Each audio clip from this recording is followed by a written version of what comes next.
Honest J. Nowak. Oh yeah.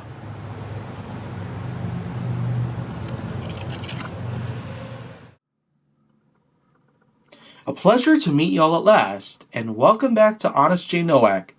So once again, more subjects are coming about, and this time I'm going to get a little more serious about the whole thing itself. I'm going to be talking about horror games in this episode. So, of course, I feel like that a popular subject had to be touched up like this, so let me just go ahead and get started on it without any dawdling. So, here we go. Horror games. I don't really know much else to describe them other than the fact that, well, they've been a big hit throughout the 2010s.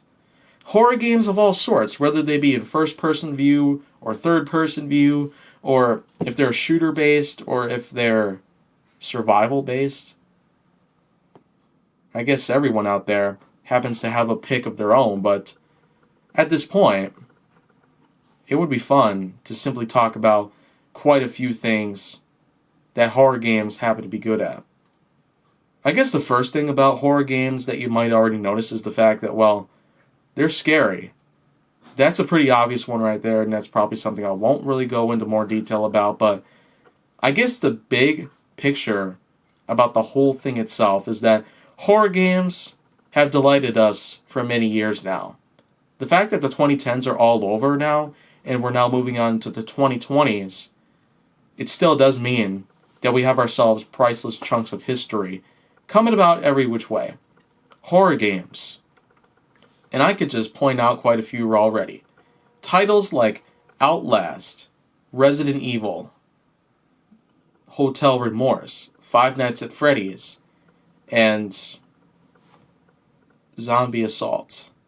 I guess there's really not much else I could probably talk about at that point, but in terms of survival horror, really. Survival horror, of course, is just something that Resident Evil happened to be taking in mind. They practically invented survival horror when it came to production of Resident Evil games. Now, being that I have a copy of Resident Evil 2, which came out not even a year ago, it's pretty baffling, the way I see it.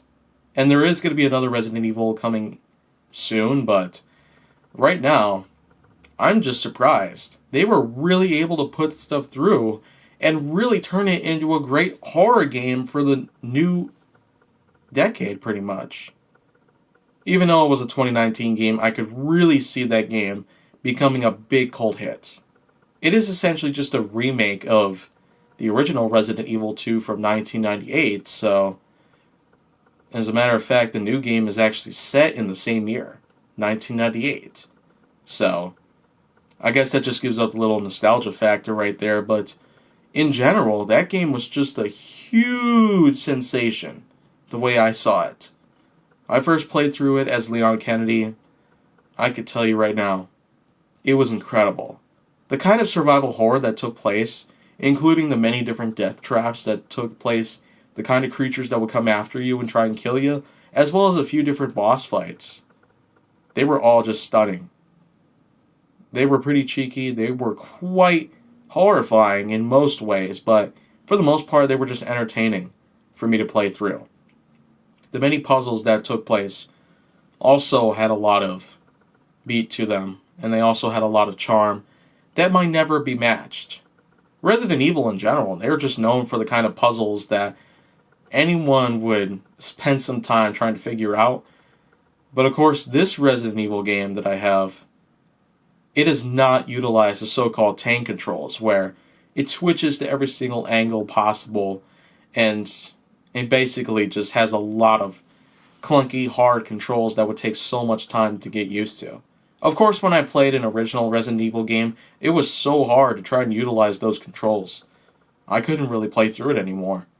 But when I got Resident Evil 2 on PlayStation 4 about a few months ago, that was when it all changed. It was all just a third-person view that moved along with the character at all times. That's something I really prefer, instead of just having those kind of controls. Well, anyhow, I guess I'm just going a little more on Resident Evil and not so much on horror games in general.